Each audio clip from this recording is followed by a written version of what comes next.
ज्यांनी मराठी मातीला स्वाभिमान शिकवला आणि स्वराज्याची बहुमोल अशी देणगी आणि दान आपल्या पदरात टाकलं, असे महाराष्ट्राचे कुलदैवत छत्रपती शिवराय, ज्या वीर मातेने ही स्वराज्य संकल्पना छत्रपतींच्या मनी रुजवली आणि फुलवली, त्या महान जिजामातेस सुद्धा विनम्र अभिवादन करतो।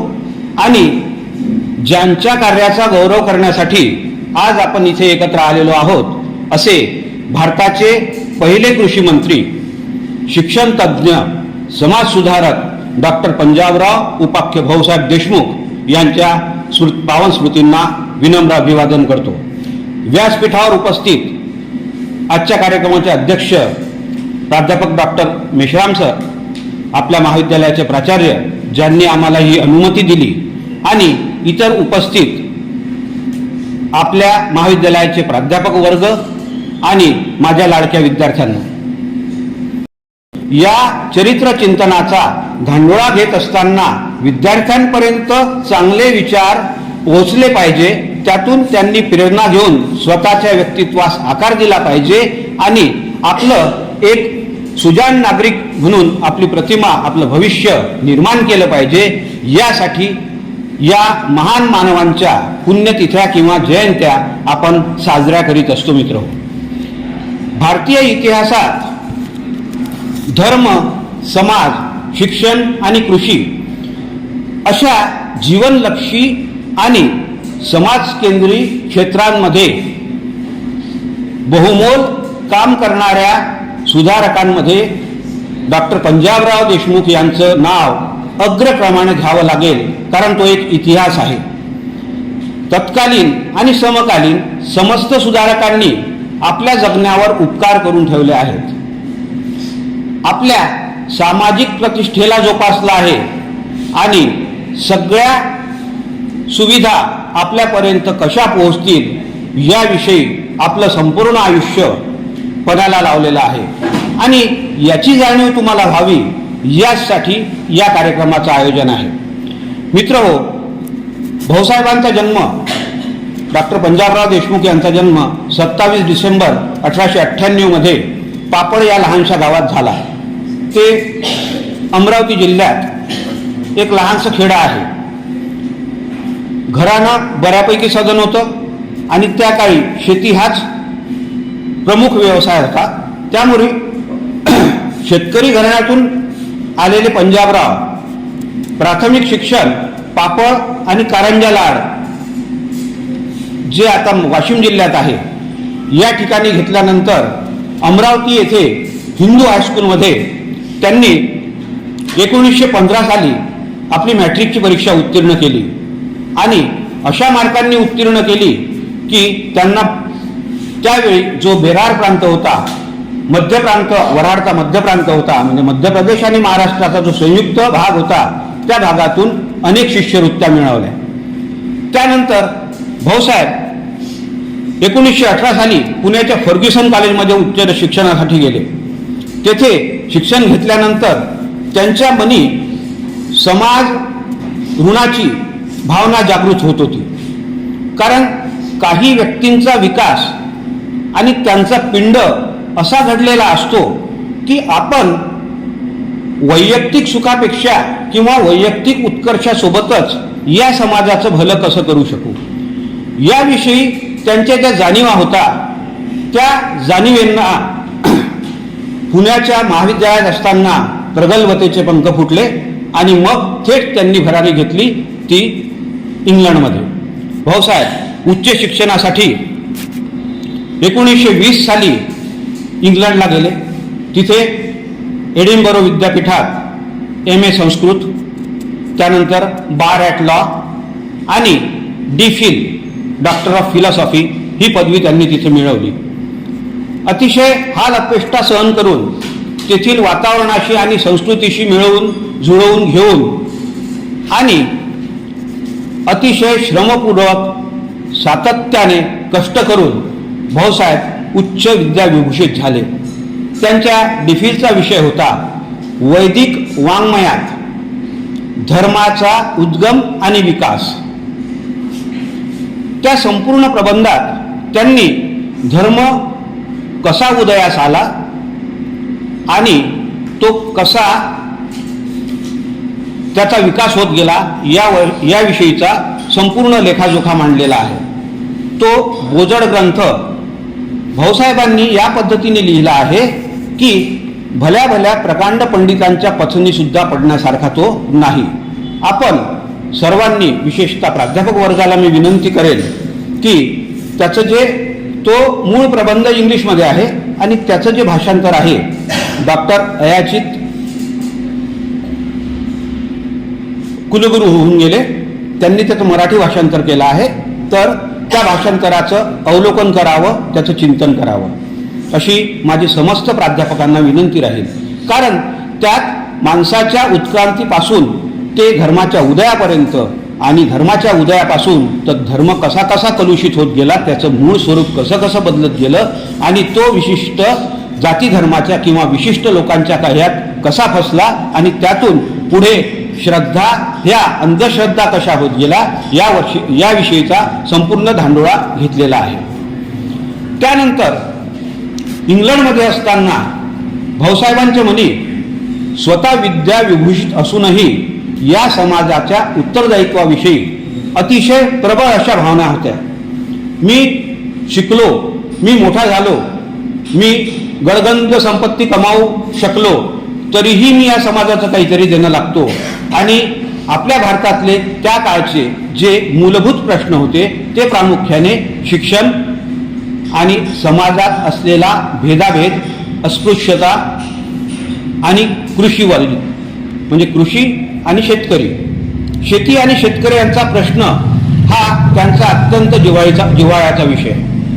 याखेरीज शिक्षणावर त्यांनी अधिकाधिक भर दिलेला त्यांच्या आयुष्यात, त्यांच्या कार्यात आपल्याला दिसून येतो. कारण शिक्षण हा माणसाचा तिसरा डोळा आहे.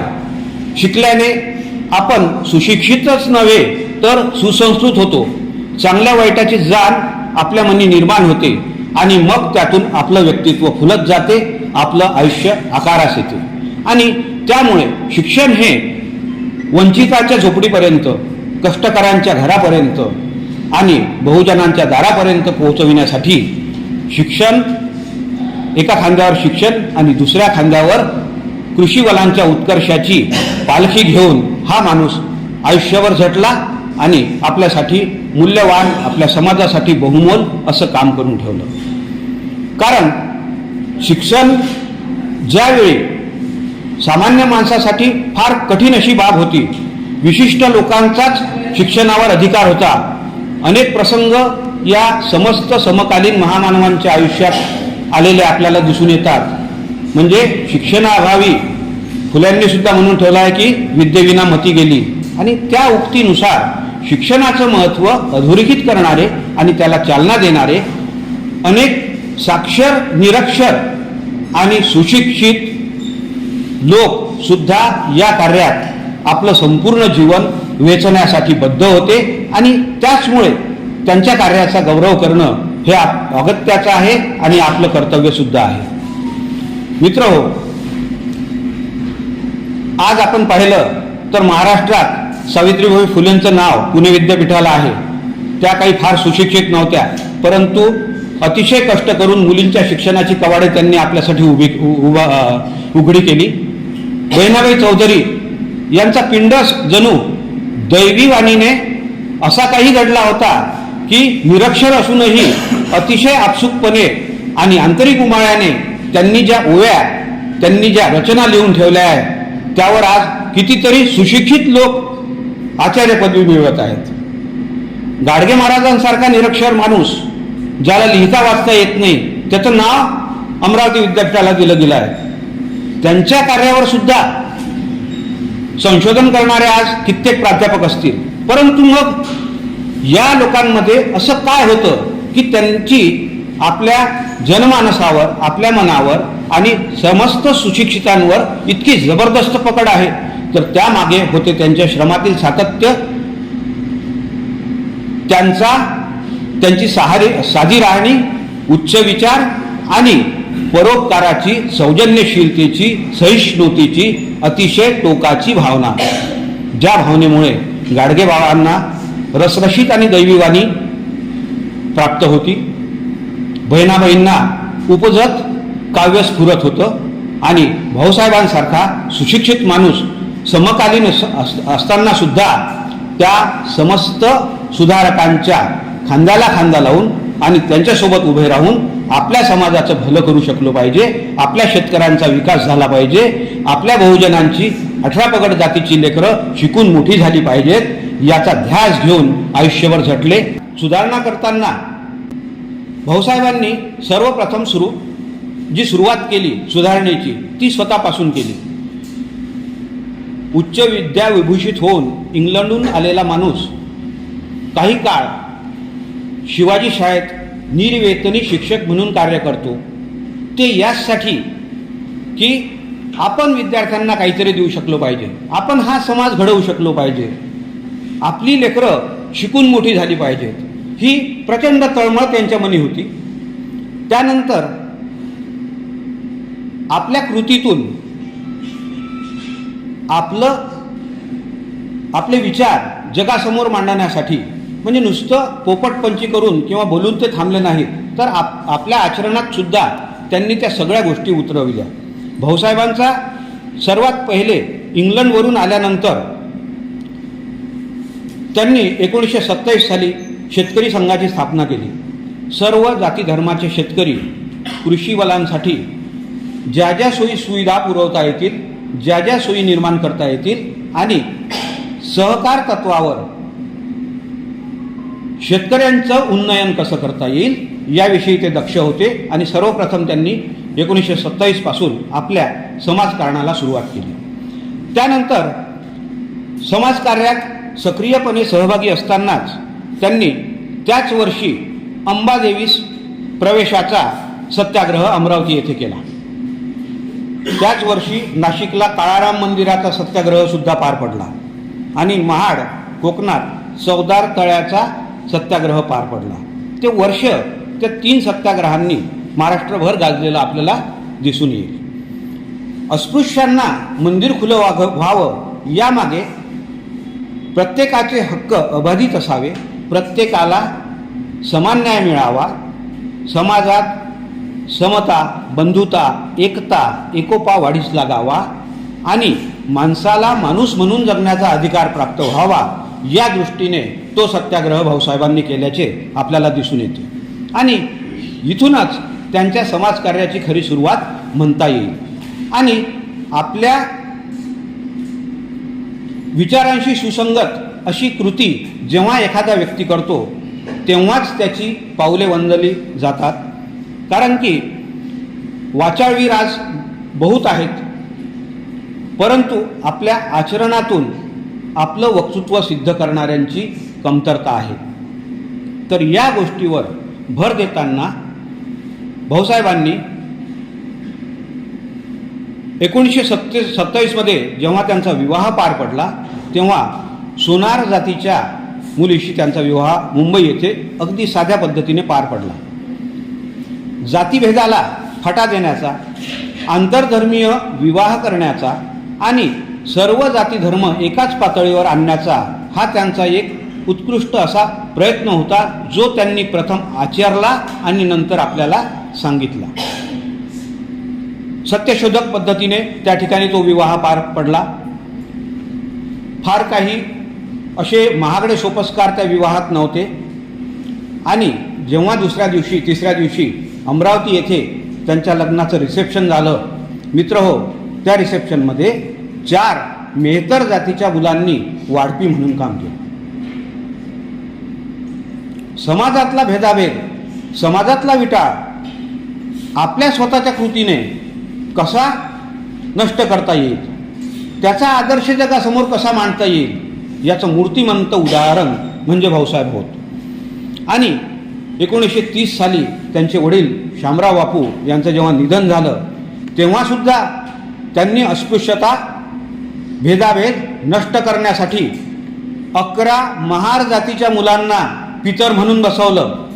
त्यांना स्वतःच्या आईच्या हाताने गंगा अक्षता लावल्या, त्यांचे पाय धुतले आणि हा जो सामाजिक बदल आहे हा किती अनिवार्य आहे ही ओळखणारी ही द्रष्टी माणसं होती. काळाच्या पुढे जाऊन विचार करणारी, काळाची पावलं ओळखणारी ही माणसं ज्यांनी आपल्या जगण्यावर, आपल्या भविष्यावर अनंत असे उपकार करून ठेवले आहेत आणि म्हणूनच त्यांचं स्मरण करणं अगत्याचं आहे. त्यांनी जे जे विचार केले त्याचं प्रत्येकानं चिंतन करणं महत्त्वाचं आहे आणि ते करत असताना ते विचार अंशानेही आपल्या आचरणात कसे उतरवता येतील याविषयी सुद्धा आत्मनिरीक्षण करणं अत्यंत महत्त्वाचं आहे. कारण असले सकस विचार, असे बदल आणि असा क्रांतिदर्शी दृष्टिकोन आपल्यात निपजावा, आपण तो जोपासावा, यासाठी मी आज या ठिकाणी भाऊसाहेबांच्या विचाराचा प्रसार करतो आहे मित्रहो. त्यानंतर जवळपास 3 वर्ष ते मध्य प्रांत वऱ्हाडात शिक्षण, शेती आणि सहकार खात्याचे मंत्री होते.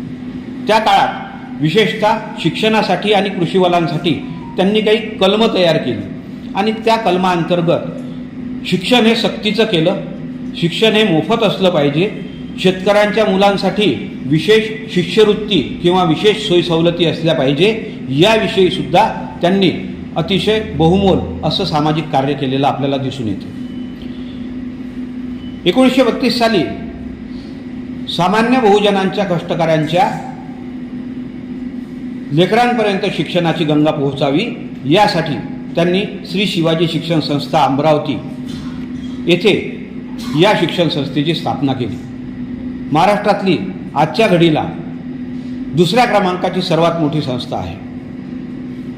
प्रथम क्रमांकावर रयत संस्थेचा जरी विचार करत असलो आपण तरी आमची संस्था ही महाराष्ट्रातली 2ऱ्या क्रमांकाची मोठी संस्था आहे, ज्या अंतर्गत 250 ते 250 शाळा, महाविद्यालये, वसतिगृहे, अनाथालय, मेडिकल कॉलेज, कृषी महाविद्यालये संपूर्ण विदर्भभर चालवली जातात आणि या सर्व शिक्षण केंद्रांमधून सामान्य माणसाचा, सामान्य लेकरांचा, कष्टकऱ्यांच्या लेकरांचा, शेतकऱ्यांच्या मुलांचा विकास घडवून आणण्यासाठी सर्वोपरी प्रयत्न केले जातात आणि अत्यल्प दरात ही सगळी सुखसुविधा या मुलांपर्यंत पोहोचली पाहिजे याविषयी आम्ही दक्ष असतो आणि त्यासाठी आम्ही कार्य करतो. 1932 साली उभारलेल्या शिवाजी शिक्षण संस्थेच्या आधी पंजाबरावांनी श्रद्धानंद वसतिगृहाची स्थापना केली.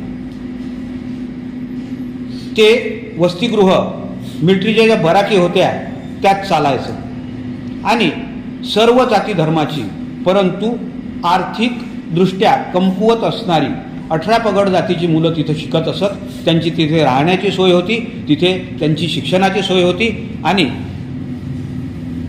त्या मुलांचा विकास झाला पाहिजे हा अट्टहास भाऊसाहेबांचा प्रकर्षाने होता आणि त्याचसाठी त्यांनी संपूर्ण आपलं आयुष्य वेचलेलं आपल्याला त्यांच्या जीवनकार्यातून दिसून येते. त्यानंतर त्याच वर्षी त्यांनी एक विधेयक मांडलं, हिंदू देवस्थान संपत्ती बिल. या विधेयकाला विरोध झाला, ते पारित होऊ शकलं नाही.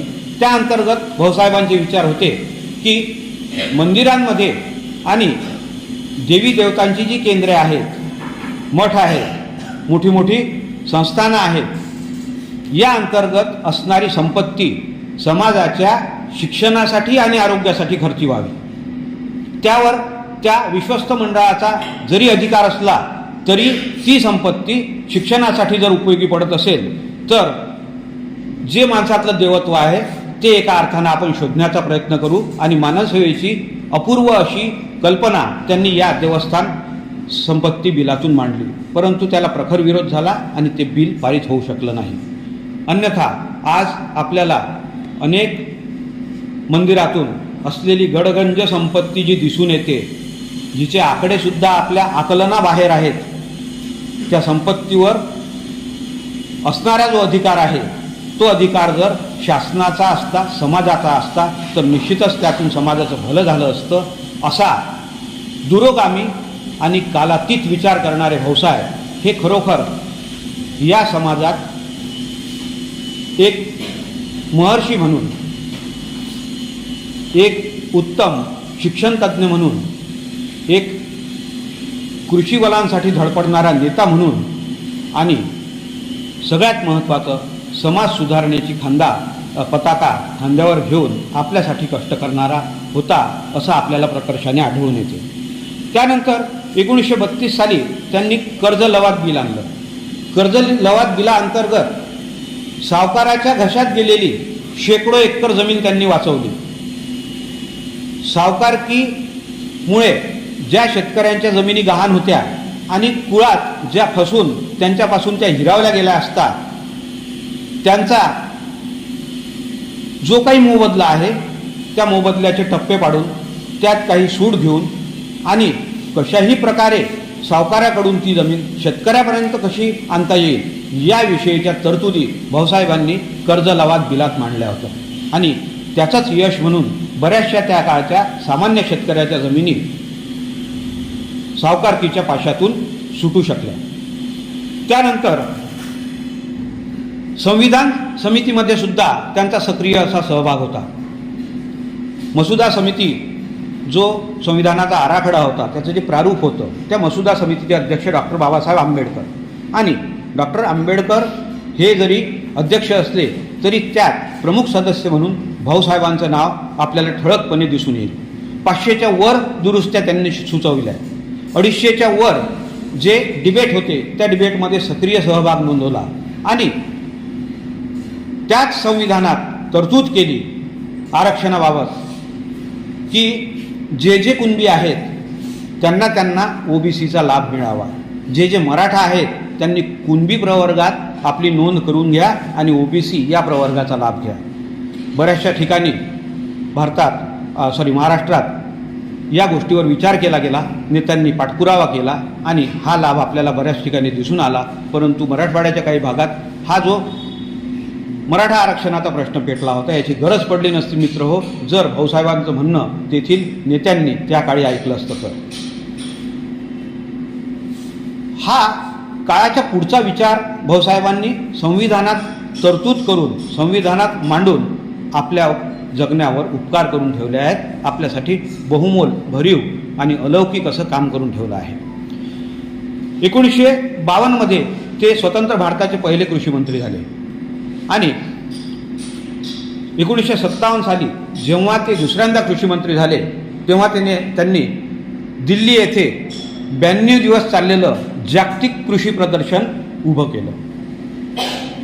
92 दिवस चाललेल्या त्या कृषी प्रदर्शनात शेतीच्या समस्या आणि त्यावरील उपाययोजना याविषयी प्रत्येक गोष्ट सुस्पष्टपणे नमूद केलेली होती आणि त्याचं ते भव्य असं प्रदर्शन मांडलं होतं, ज्याचं उद्घाटन तत्कालीन अमेरिकेच्या अध्यक्षांनी केलं आणि रशिया समवेत 7 राष्ट्राच्या राष्ट्राध्यक्षांनी त्या प्रदर्शनाला भेटी दिल्या आणि भाऊसाहेबांचा गौरव केला.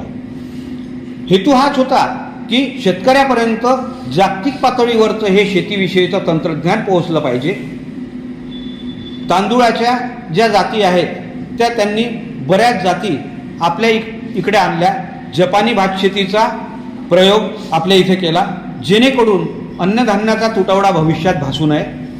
पुरेशा अन्नधान्याची सोय स्वतंत्र भारतातील प्रत्येक नागरिकापर्यंत पोहोचावी आणि सगळ्यात महत्त्वाचं म्हणजे कृषी आणि कृषक हे दोन्ही घटक यांचं उन्नयन व्हावं. कारण आपण म्हणतो कृषीप्रधान देश आहे आणि कृषीप्रधान देशात जर शेतकरी आत्महत्या करत असेल तर त्यासारखी लाजिरवाणी बाब नाही आणि ही बाब कटाक्षानं निर्माण होऊच नये यासाठी त्यांनी हा सगळा प्रयत्न 10 वर्ष कृषी मंत्री असताना केलेला आपल्याला दिसून येतो.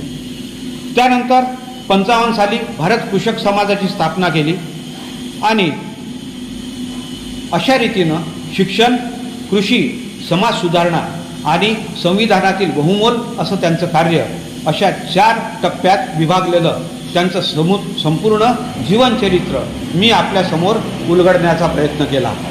त्यातून आपण किती बोध घ्यायचा तो आपला वैयक्तिक विषय आहे.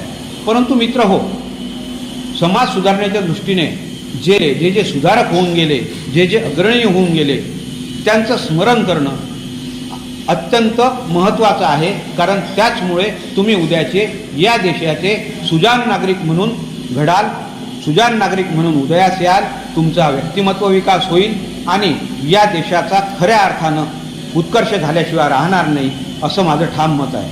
म्हणून तुम्ही वाचलं पाहिजे, मोबाईलकडे लक्ष न देता या महापुरुषांची चरित्राचा आपण अभ्यास केला पाहिजे आणि त्यातून बोध घेतला पाहिजे, अशी शुभेच्छा मी तुम्हाला देतो. तुमच्या भविष्यासाठी सुयश चिंतितो.